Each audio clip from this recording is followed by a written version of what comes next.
네, 반갑습니다. 저는 고수의 추천 주식의 국가대표 전문가고요. 오늘 8월 28일 수요일 공개 방송 시작하겠습니다. 자, 지난주 공개 방송, 매주 제가 방송을 하니까요. 지난주 얘기를 항상 뭐 안 할 수가 없죠? 제가 지난주에 뭐라고 했나요? 지난주에 제가 뭐라고 했는지는 여러분들이 이제 저희 뭐 유튜브나 저희 홈페이지나 어플에 오셔가지고 지난주 공개방송 녹화 제목을 보면 대충 알 수 있어요. 그죠? 제가 지난주에 뭐라고 설명을 했나, 뭐라고 떠들었나. 저도 지난주에 뭐라고 했는지 이제 뭐 자세히 안 보면 기억이 잘 안 나거든요. 매일 주식만 보다 보니까 지난주 화요일날 무슨 얘기 했나, 뭐 금요일날 무슨 얘기 했나 잘 기억이 안 나. 그럼 보면 돼요. 봤더니 지난주 공개방송 8월 21일날 반등 목표치 충족, 다시 하락 가능성에 대비하자, 이렇게 얘기를 했죠. 다 저희는 이제 기록이 남아 있으니까. 아이고. 네, 어서 오십시오. 자, 지난주 수요일 날이 여기입니다. 이날 제가 이때 이제 아주 확실하게 제가 말씀드렸어요. 확실하게, 아주 단도직입적으로 애매하게 말하지 않았고요. 이때 뭐라 그랬냐면 조심해야 된다. 누군가는 이런 데서 이제 장이 올라가니까 좋다, 올라간다 이거, 주식을 사야 된다라고 얘기를 했을 수 있지만 저는 분명하게 말씀드렸죠. 주식을 좀 팔아야 된다, 조심해야 된다, 매력이 없다, 이런 말씀을 드렸고, 그 내용이 이제 지난주 전망 여기 있어요. 여기. 그러니까 지난주 했던 내용이 제가 여기 지난주로 이렇게 했는데, 코스피 21선, 코스닥 21선 위에서는 매력이 없다. 다 기억나시죠? 코스피 1980에서 2000 사이, 코스닥 620선 정도 전후에서는 강력 저항 구간이다. 단계별 현금 비중 확대를 해야 되고, 단기 대응만 해야 된다. 단기 대응. 사더라도 단기 대응. 사서 중기 보유가 아니고 사서 단기로 팔아야 된다. 중기 관점에서도 굳이 지금 저런 자리에서 추격 매수를 할 필요가 없다. 자제하면서 조정을 기다리자, 이런 말씀을 드렸던 거죠. 어땠어요? 맞았죠? 응? 제가 이거 맨날 매주마다 공개방송 무료로 하는데 이것만 잘 참고해도 여러분들 돈이 된다니까요. 여기서 주식을 안 팔고 있었으면은 이번 주 월요일날 코스닥 4% 폭락하는 거 두들겨 맞는 거예요. 물론 뭐 주식을 다 팔지는 못했어도 어느 정도 팔고 조심했으면 그나마 방어가 되고 뭐 다시 기회를 잡을 수 있는 뭐 그런 여력이 생기는 건데, 아무튼 그렇게 됐습니다. 참고로 저희 이제 VIP 중타반에서는요, 단타는 장이 뭐 좋든 안 좋든 조금씩 매매를 이어가는 게 있고요. 중타반에서는 지난주에 어떻게 대응을 했냐, 이런 구간에서요 현금을 90%, 100%까지 확대했어요. 주식을 거의 다 갖다 팔았어요. 이런 자리부터 뭐 이거 지난주에 설명드렸죠. 지난주 주식을 거의 다 팔았고 현금을 다 확보했다가 지난주 수요일 날 뭘 했냐, 하나 샀다 그랬어요. 그때 제가 얘기 살짝 힌트를 드렸는데, 뭔가 주식 샀다 그랬죠. 그게 뭐였냐면요, 코스닥 인버스 샀어요. 인버스. 코스닥 150 선물 인버스를 매수했습니다. 이거 무슨 상품이에요? 지수가 하락하면 반대로 올라가는 상품이죠. 예, 지수가 올라가면 반대로 떨어지는 상품입니다. 또 이걸 샀어요. 주식 다 팔고 현금 갖고 있다 이거 샀어요. 그래서 이걸 갖고 있었더니 지난 월요일날 주가가 폭락할 때 주식은 없고 이것만 갖고 있으니까 우린 수익이 났죠. 월요일날 수익이 났어요. 그래서 요거 수익 실현했고요. 뭐 결과적으로 그날 시간 외에 팔긴 했지만 어쨌든 뭐 4% 5% 정도 수익 실현했고, 그리고 나서 이제 오늘은 또 뭐 다른 종목 매수를 했는데, 그건 이제 이따 또 설명드리겠습니다. 자, 아무튼 시장이 제 예상대로 흘러갔는데 자, 이제 중요한 게 뭐냐면 이런 자리에서 하락이 나올 가능성이 높다. 이거는 제가 이제 명확하게 말씀드렸고, 이제부터 어떻게 될 거냐, 또 요걸 이제 설명드릴게요.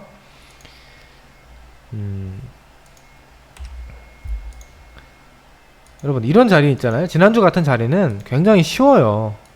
제가 무슨 뭐 주식에 무슨 뭐 엄청난 고수라서 엄청난 무슨 뭐 귀신이 들려서 이렇게 맞추는 게 아니라 지난주 같은 자리는 쉽다고. 조금만 분석할 줄 알면 고점 가능성이 높고 저항이 강하다라는 거 누구나 알 수 있어요. 응? 문제는 뭡니까? 이것도 이 정도도 모르는 주식 초짜가 많다는 거랑, 그리고 이걸 알아도 대응을 제대로 못하는 사람이 있다는 게 문제죠. 응?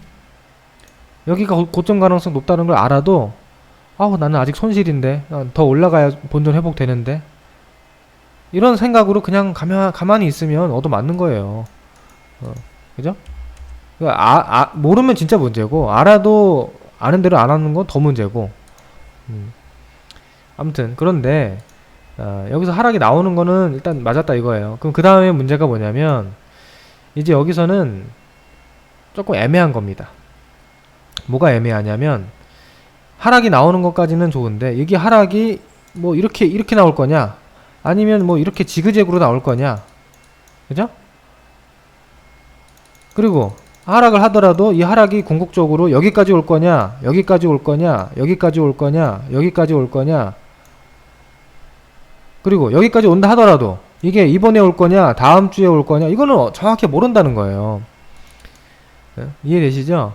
그러니까 이런 자리에서 고점 가능성을 보는 거는 굉장히 명확하지만, 이제 여기서부터 세세한 시장의 파동을 예상하고 대응을 하는 거는 명확하지가 않다.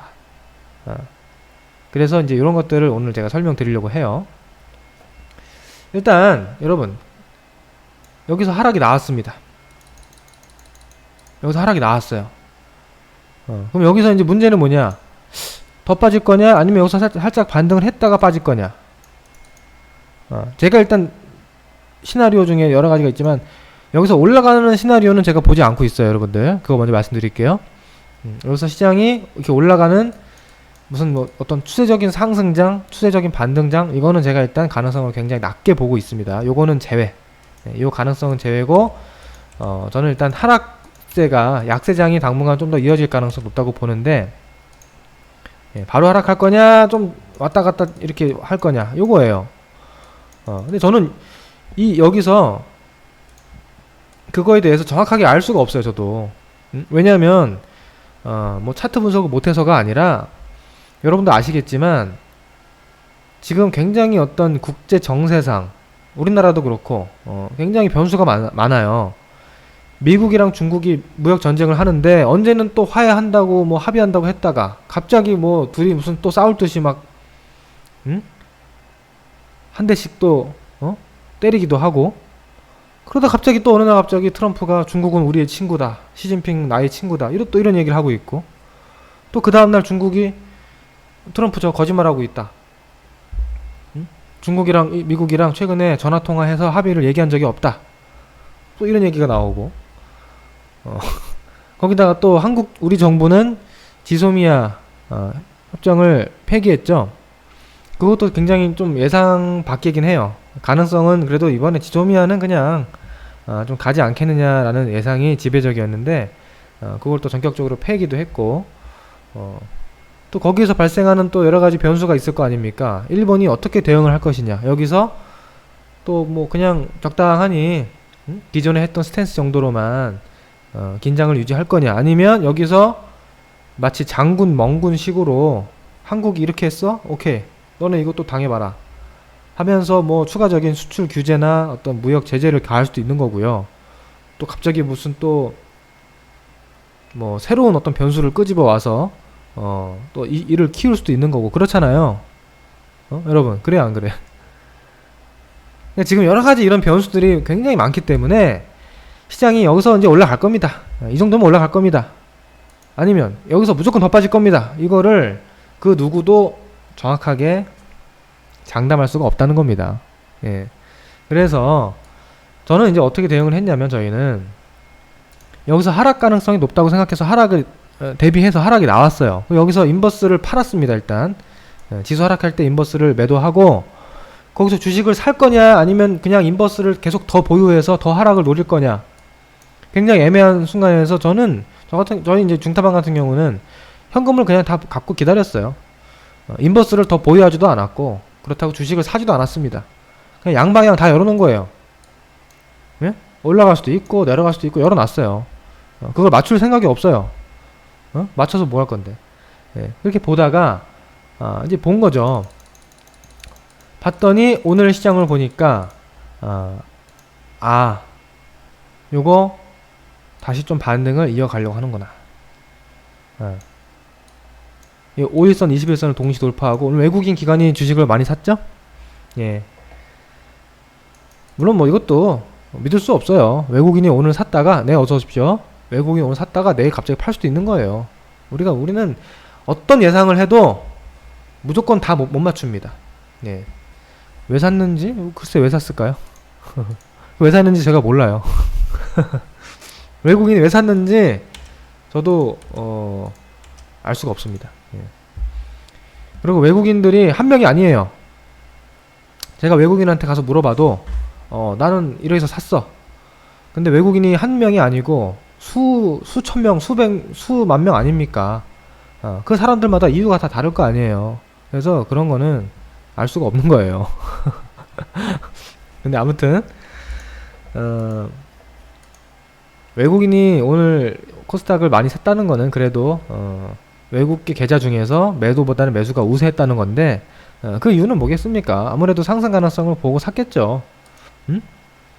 외국인이 샀는데 이거를 뭐 무조건 좋다고 볼 수는 없지만 그래도 안 좋게 보는 것도 이상한 거죠. 그래서 당연히 좋게 볼 수밖에 없는 거고요, 이거는. 예. 그리고 이제 잘 보시면 주가라는 게 이런 저항대, 이평선 저항대를 돌파를 했다는 거는 그래도 의미가 있는 거예요. 예. 이게 정말 그냥 고꾸라지 시장이었으면 이런 데를 잘 돌파 못하고 다시 빠질 가능성이 높은데요. 돌파를 했잖아요. 그래서 일단 오늘 제가 본 결과는 오늘 몇 가지 제가 이제 밑그림을 그린 거죠. 시장이 여기서 이렇게 그냥 이렇게 빠졌다가 돌리는 이런 장은 아닌 것 같구나. 응? 그렇다고 올라가는 장도 아니라고 했어요. 그럼 뭐예요? 이거 박스권이구나. 박스권으로 가려고 하는 것 같다. 그렇게 일단 그 가능성이 높다라는 쪽으로 제가 일단 생각을 했고요. 박스라는 건 뭐 이렇게 되겠죠, 앞으로. 정확한 궤적은 제가 몰라요. 그러나 대략적인 흐름이 이렇게 뭐 좀 더 갈 수도 있고요. 이렇게 해서 뭐 좀 더 갔다가 이렇게 해서 빠질 수도 있고 뭐 이렇게 갈 것 같아요. 일단은 당장 뭐 다이렉트 폭락은 아닐 것 같아. 예. 그래서 오늘은 제가 주식 비중을 조금 늘렸고요. 저희는 뭐 어떻게 보면은 이럴 줄 알았으면 여기서 사지 그랬냐, 이런 얘기 할 수가 있죠. 당연히 여기서 샀으면 지금 올라갈 때 이미 수익이 나지 않느냐, 이렇게 얘기할 수 있는데, 이제 그거는 결과론이죠. 당연히. 그죠?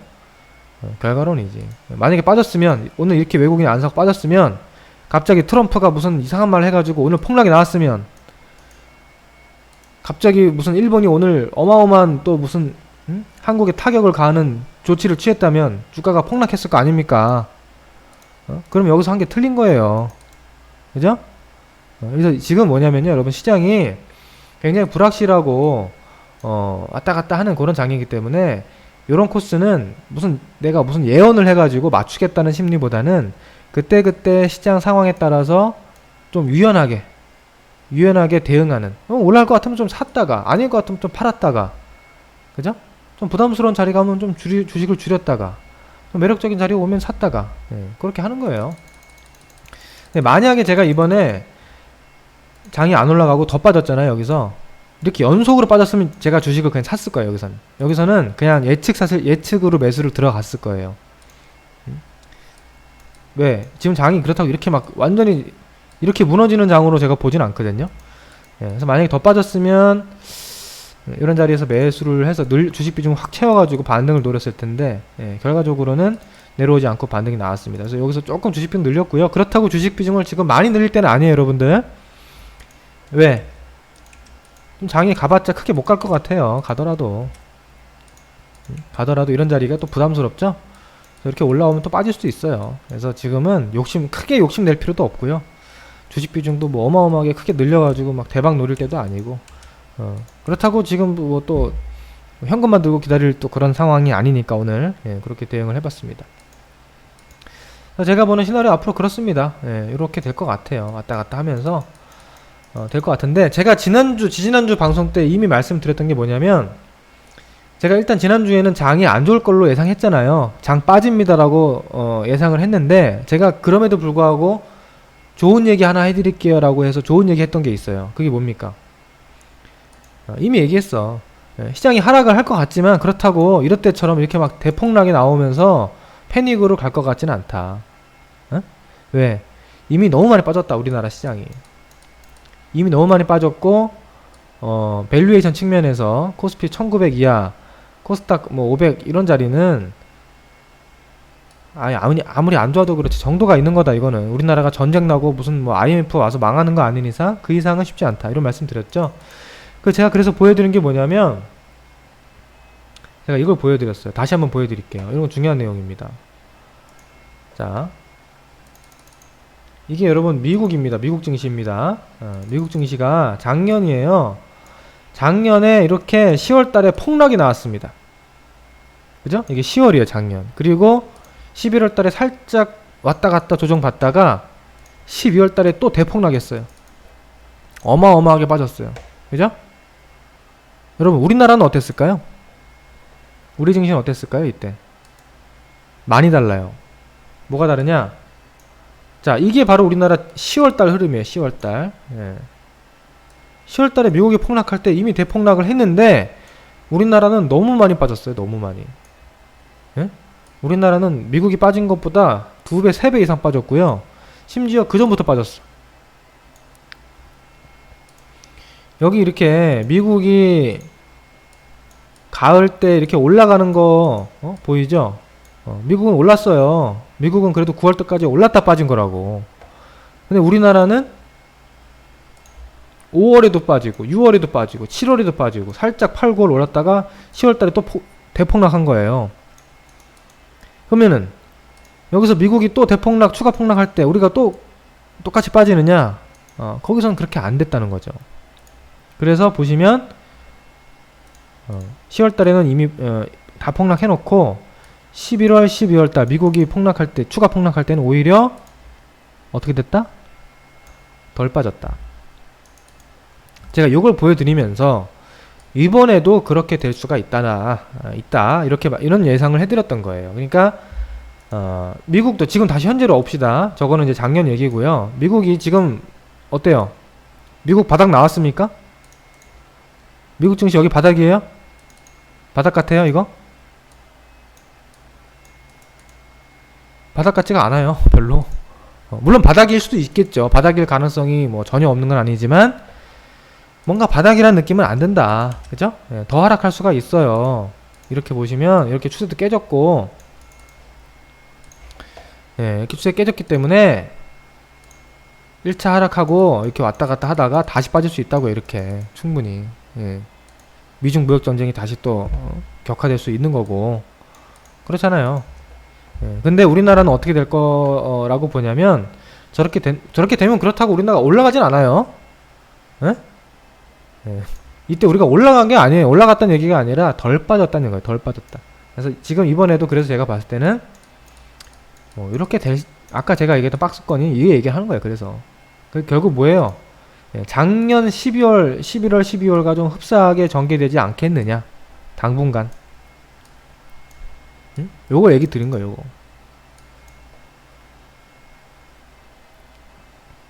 이게 대략적인 제 시나리오입니다. 아시겠죠? 자, 그러면 앞으로 우리가 대응을 어떻게 해야 되겠습니까? 근데 이거랑 완전 똑같이 빼다 박지는 않을 거예요, 당연히. 조금씩 차이는 있겠죠. 근데 대략 느낌을 보시라는 겁니다. 요거 이제 느낌이 어떤 느낌이냐면, 주가가 좀 내려오면 사고, 주가가 좀 올라가면 조심하고, 주가가 좀 내려오면은 좀 사보고, 올라가면 조심하고, 요거예요. 박스권이 그거잖아요. 내려가면 팔고 올라가면 사고, 이렇게 하면 어떻게 돼요? 반대로 하는 거예요, 반대로. 이렇게 박스권을 보시는데, 자, 여기서 중요한 게 있습니다. 과연 우리가 미국이 폭락하는데 이 흐름은 도대체 어떻게 나오는 건가? 이거 이제 제가, 이건 좀 느낌적인 건데요. 이걸 잘 이해를 해보세요. 주식을 오래 하신 분들은 이 느낌을 아실 거예요. 굉장히 어렵습니다, 여러분들. 뭐가 어렵냐면, 여러분 이때 미국이 빠질 때 안 빠졌으니까 쉬었을 것 같아요? 응? 아니에요. 이거 굉장히 어렵습니다. 자, 어떻게 가냐면요. 미국이 좋은 날 있죠. 미국이 좀 괜찮은 날. 오히려 그런 날 조심해야 돼. 응? 미국이 좀 괜찮은 날, 이렇게 예를 들어서 아침에 잠에서 깼더니 미국이 좀 이렇게 올랐네? 요런 날 오히려 조심하라고요.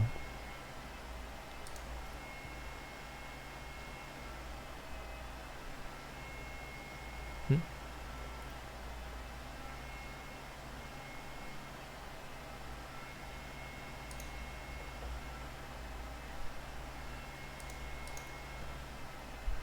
그리고 반대로 미국이 확 빠졌어요.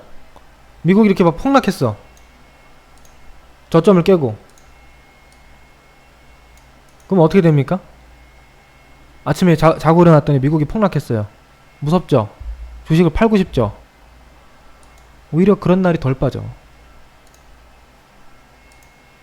아시겠습니까?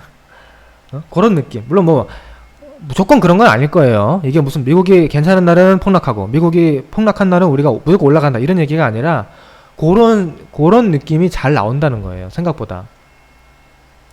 그래서 일반 개인들이 잘못하는 게 뭐냐면 미국이 괜찮은 날 주식을 사고 미국이 빠진 날 막 무서워서 다 팔면 엇박자가 난다는 거야, 자꾸. 예? 이거 봐요. 이때 보시면 아침에 개파락 하잖아요. 개파락. 개파락이 나왔다는 건 뭡니까? 아침에 이날 코스닥이 시초가가 마이너스 1% 하락 출발했어요. 왜 아침부터 마이너스 1% 왜 출발했을까요? 아무 이유 없이? 아니죠. 미국이 폭락했으니까 마이너스 출발하는 거예요. 마이너스 1%. 근데 어떻게 됐어요? 안 빠지잖아, 그날. 그날 안 빠졌죠? 이날 보세요. 이런 날 보세요. 이렇게 시장이 하락한 날 막상 보시면 아침엔 괜찮아. 반대로 보세요. 이날 장대음봉 결과적으로 코스닥이 마이너스 2.2% 폭락을 했는데 그날 아침에 마이너스가 안 나왔어요. 아침에 그냥 마이너스 0.1% 출발했어. 그 얘기는 뭡니까? 미국이 별로 안 빠졌다는 거야. 그날 밤에. 미국이 안 빠져서 안심하고 있는데 갑자기 2% 폭락하는 거예요. 여기도 보세요. 이날도 보세요. 아침에 마이너스 1.6% 폭락 출발하죠. 왜 그랬을까? 미국이 폭락하니까 그런 거예요. 근데 막상 그렇게 폭락해놓고 아침에 급락 출발해놓고 종가에는 어떻게 별로 안 빠지죠? 이런 겁니다. 이런 거. 그러니까 이런 게 아주 일반 초보 개인들한테는 아주 쥐약이에요. 쥐약. 정신 못 차려요. 아주. 팔았더니 올라가고 샀더니 빠지고 아예 못해 먹겠다 이렇게 되는 거예요. 그러니까 이런 경향이 있다라는 거. 이번에도 마찬가지죠. 여러분 이번에도 마찬가지잖아요. 어제 오늘도 보세요. 어제 오늘도 보세요.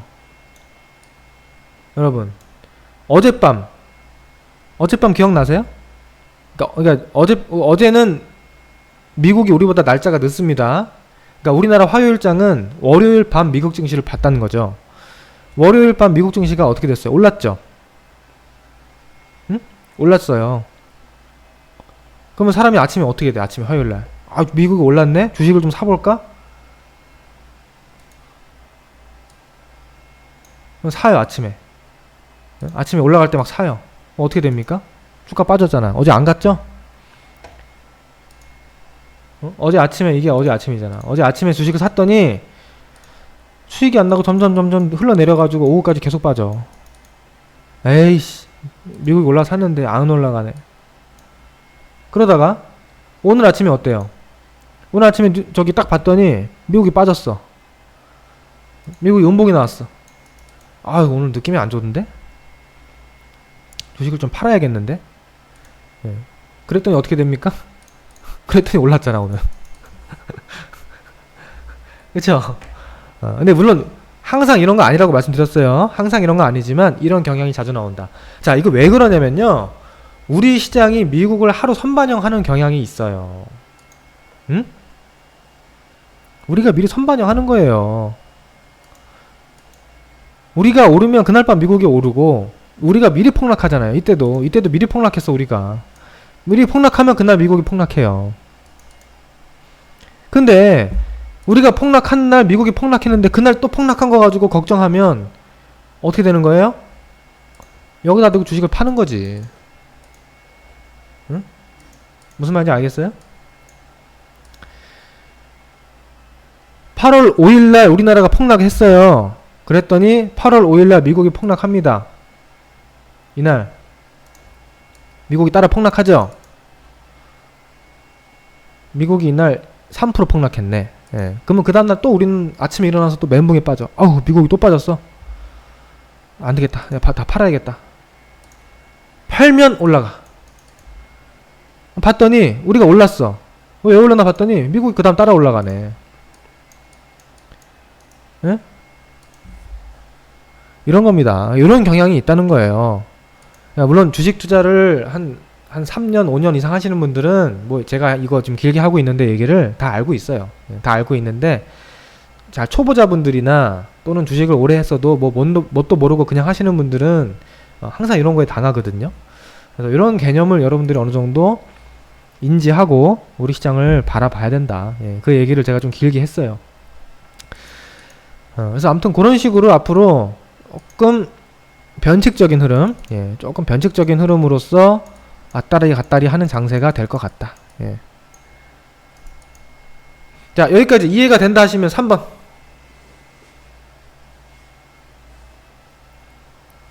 아이고, 더블비님 늦게 오셨네.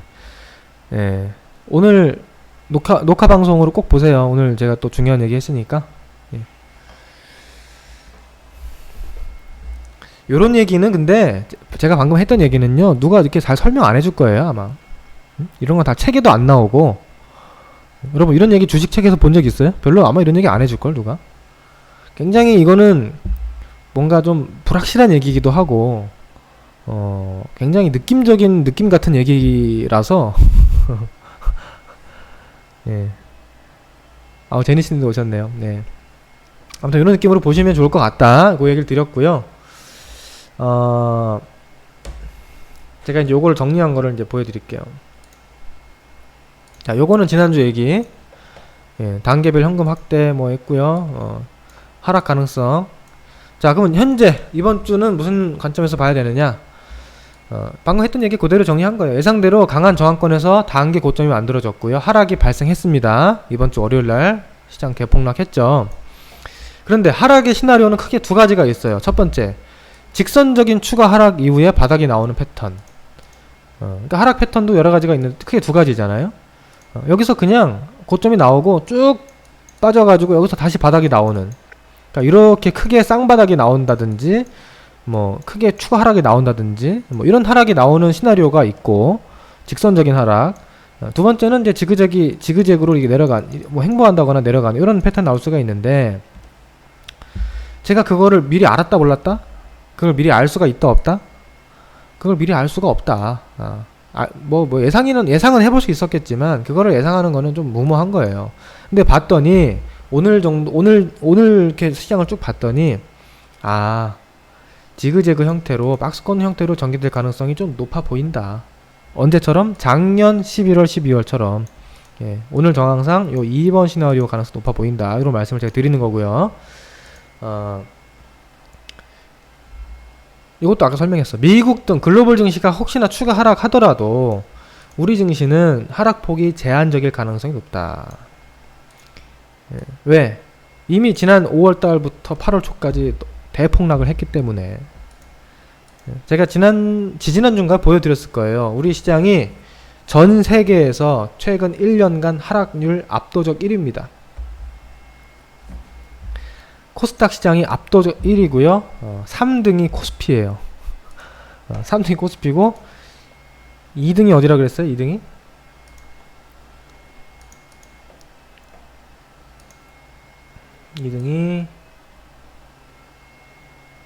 2등이 멕시코. 예, 멕시코가 동병상련이에요. 예, 한국 시장이랑 거의 비슷할 정도로 아주 그냥 개고생하고 있더라고. 작년부터 급락해서 올해 또 급락해서. 예. 그래서 멕시코는 또 왜 이러고 있는지 한번 제가 찾아보라 그랬죠. 멕시코도 좀 정치적으로 좀 문제가 있는 거예요 지금. 그래서 아무튼 이런 말씀을 드렸고요. 아참, 아르헨티나는 그 다음 어떻게 됐지? 아르헨티나가 그날 하루에 30% 폭락한 적이 있는데 좀 안정됐나요? 아이고, 아르헨티나 어떡합니까 이거. 에? 아르헨티나 하루에 주가지수가 37% 폭락하더니 더 빠지고 있네. 하루에 4%씩 막 그냥 막 빠지네 이거. 왜 이래요? 찾아보시면 나와요.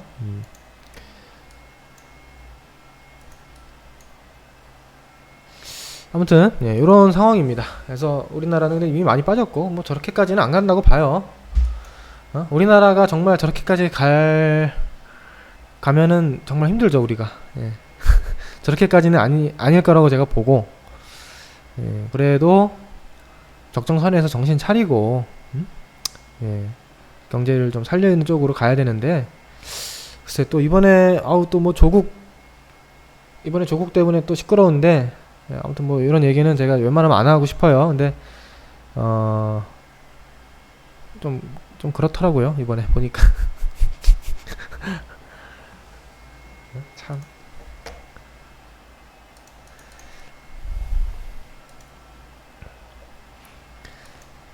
다시 여기 넘어와서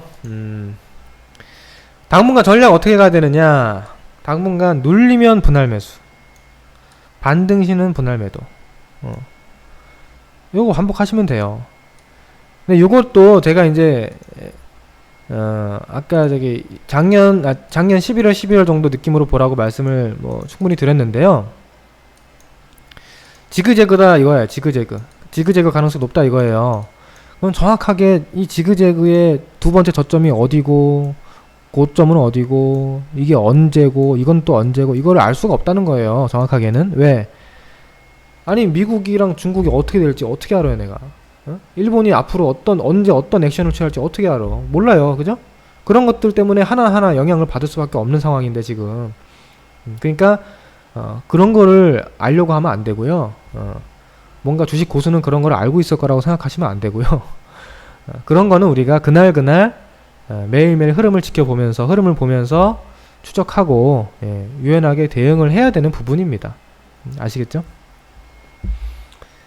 그래서 이제 눌리면 분할 매수, 반등시는 분할 매도, 요걸 이제 대략적인 느낌으로 가져가시면 되고, 자 그러면 과연 이런 하락장 박스권장 말고 정말 추세적인 상승장, 좀 제대로 된 반등장이 크게 나오는 걸 기대하려면 어떻게 돼야 되느냐.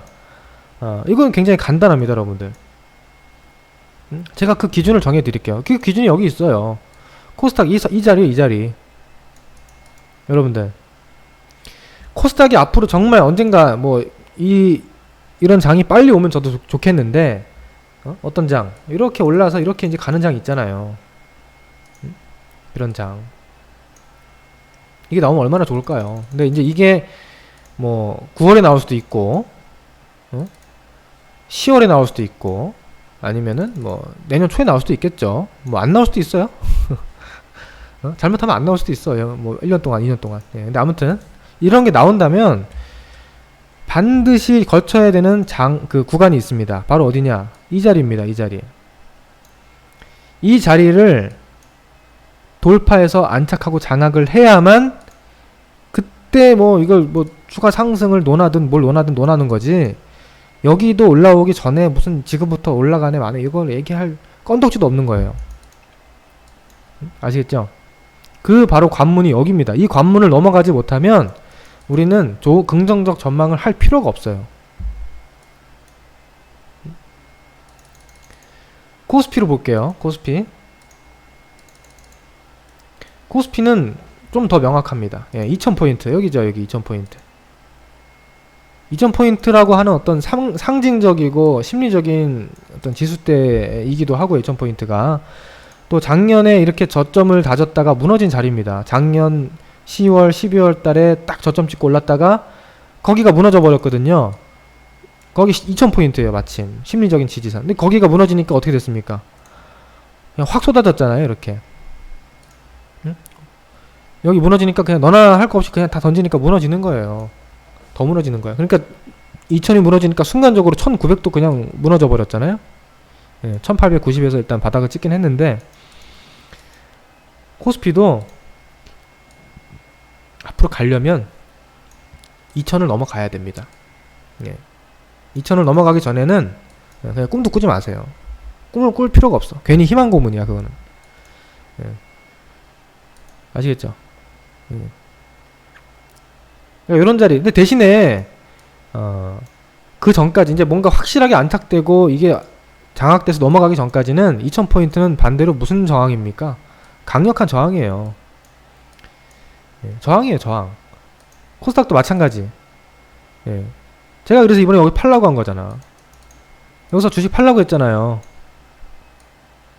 여기가 나중에는 넘어가면은 그게 좋은 시그널인데 여기가 쉽게 넘어가기가 어려워요. 엄청난 장벽입니다, 여기는.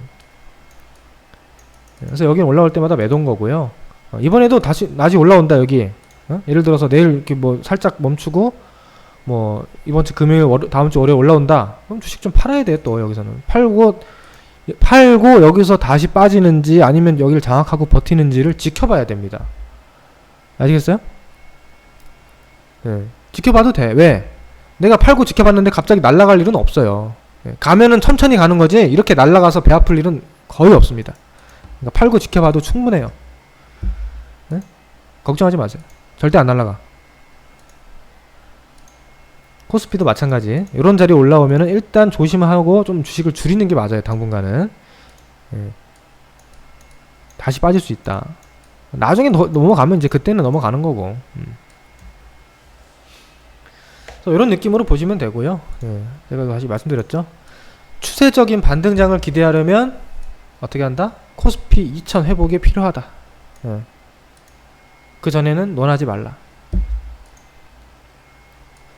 이거 여러분 잘못하면 더 빠질 수도 있어요. 지금 뭐 오늘 다행히 분위기 좀 좋게 잡혔지만 이렇게 반등하다가요 또 빠져서 이렇게 빠질 수 있어요. 여기를 다시 깰 수도 있어. 몰라요. 그러니까 아까 제가 이거 좀 말씀드리겠구나. 코스닥은 워낙에 많이 빠져가지고요. 이때 막 이날 몇 프로 빠졌습니까? 이날 막 하루에 7% 8% 빠졌잖아. 이거 너무 심했잖아요. 그러니까 코스닥 중소형주 우리 뭐 전체적인 중소형주나 코스닥 쪽은 미국이 좀 빠지더라도 상대적으로 덜 빠진다라고 제가 아까 말씀드렸지만요. 코스피는 조금 더 빠질 수 있어요. 그렇게 봐요, 저는. 코스피는 여기가 그렇게 강력한 지지라인이라고 최저점이라고는 보여지지 않아요. 그러니까 이쪽은 얼마든지 이렇게 하다가 빠질 수 있다. 예. 빠졌다가 이런 자리에서 뭐 또 이렇게 돌릴 수도 있는 거고. 그죠? 오히려 이런 모양이 더 좀 그럴싸하지 않아요? 여러분이 봐도? 여기서 이렇게 하고 이게 바닥을 찍고 갈 것 같아요, 이게? 이런 모양으로. 저는 이게 좀 불안전하다고 보거든요. 예, 아무튼 좀 더 흔들릴 수 있다. 그리고 이제 보시면 코스피 지수가 하락하려면 누가 빠져야 됩니까? 우리나라 코스피 지수는 굉장히 왜곡이 커요. 특정 종목 몇 개로 그냥 시가총액 비중이 4분의 1씩 차지해버리니까. 삼성전자 아니에요, 삼성전자. 삼성전자가 이러다가 만약에 뭐 3분기 실적 우려, 뭐 지금 이제 갤럭시 노트 10이 좀 흥행을 할 것 같아서 요즘에 주가가 괜찮은데, 만약에 일본이 또 무슨 해코지 한다거나 뭐 3분기 실적이 우려된다거나 혹시나 그러면 삼성전자가 다시 빠질 수가 있어요, 이런 데까지. 여러분, 삼성전자 여기까지 빠진다고 해서 뭐 큰일 납니까? 뭐 이상합니까? 여기까지 빠지면 뭐 엄청 이상한 일이에요, 그게? 그거 아니잖아요. 이런 자리까지 빠질 수 있다고요, 이거. 그죠? 여기까지 빠져도 전혀 이상하지가 않습니다. 그렇게 가도 되고. 여기까지 깨지면 이제 그건 진짜 골치 아파지는데, 예, 그러지는 않기를 제가 바라고요.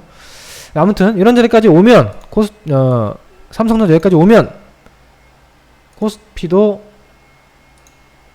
빠집니다. 예. 다른 종목이 안 빠져도 코스피는 빠져요. 왜? 삼성전자 비중이 너무 커가지고. 그래서 그런 느낌도 이제 우리가 좀 갖고 미리 염두에 둘 필요가 있어요. 저럴 가능성도. 근데 코스닥은 제가 봤을 때는 요 자리를 크게 훼손은 안 할 것 같아요. 어지간해서는 진짜 뭐 어마어마한 악재가 또 나오고 진짜 그러지 않는 이상은 여기는 쉽게 안 깰 것 같아요. 깨더라도 뭐 거의 이 근처에서 좀 진동되지 않을까 당분간은 그렇게 봅니다. 자, 이렇게 해서 40분 동안 제가 설명을 드렸습니다.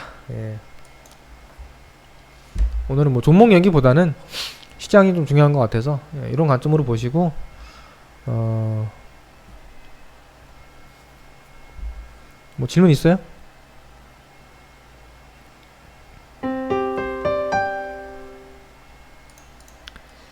질문 없죠? 제가 뭐 워낙에 자세하게 아주 친절하게 설명을 해드렸으니까요. 늦게 오신 분들은 이따가 저기 녹화방송 다시 한번 꼭 보시면 좋을 것 같습니다. 아무튼 뭐 오늘 조금 괜찮았지만 여러분들이 지금 방심하고 이렇게 막 해벌레 있을 때는 아니에요. 아직도 긴장의 끈을 놓으시면 안 되고요. 긴장의 끈 놓지 마시고 아주 예민하고 민첩하게 대응을 좀 하실 필요가 있고요. 당분간은. 그리고 항상 얘기하지만 유연하게 좀 지금은 뭐 너무 예상이 힘들어요. 너무 예상이 힘들어서 그날 너무 내가 예언 맞추려고 하지 마시고요. 아닌 것 같으면 내 생각대로 안 가는 것 같으면 바로 순응할 줄도 알아야 되고. 그렇게 하시면 금일 선물 양매도인데 어떻게 보시는지.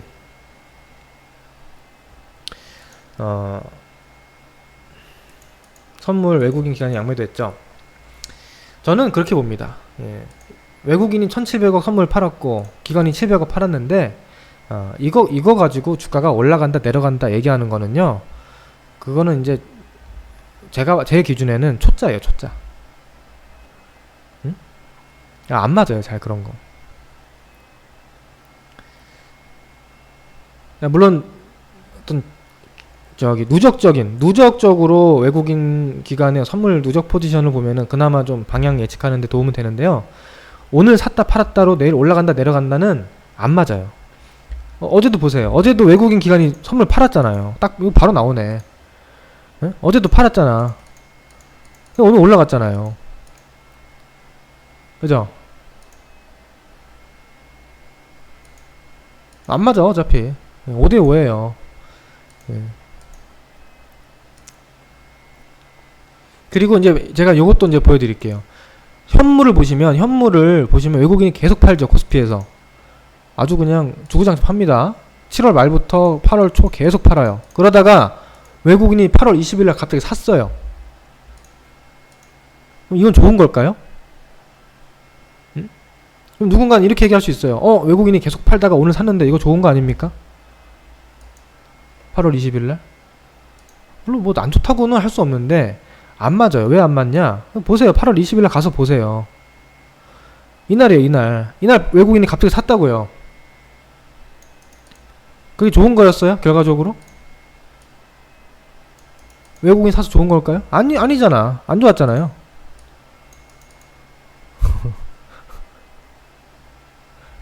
안 맞는다는 거죠. 안 맞는다.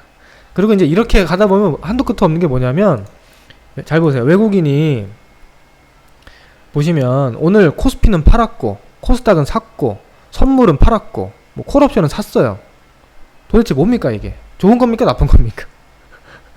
그러니까 어떤 사람들은 갑자기 내가 옵션을 열심히 공부해서 옵션에 꽂히는 사람이 있어요. 옵션이란 게 이런 거구나.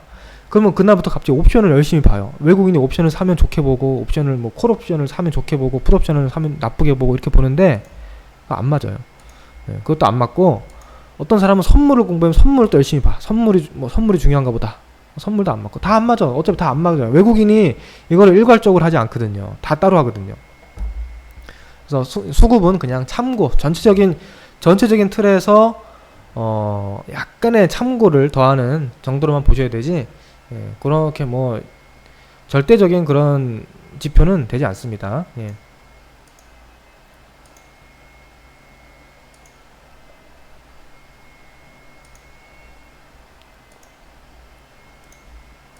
근데 이제 예를 들어서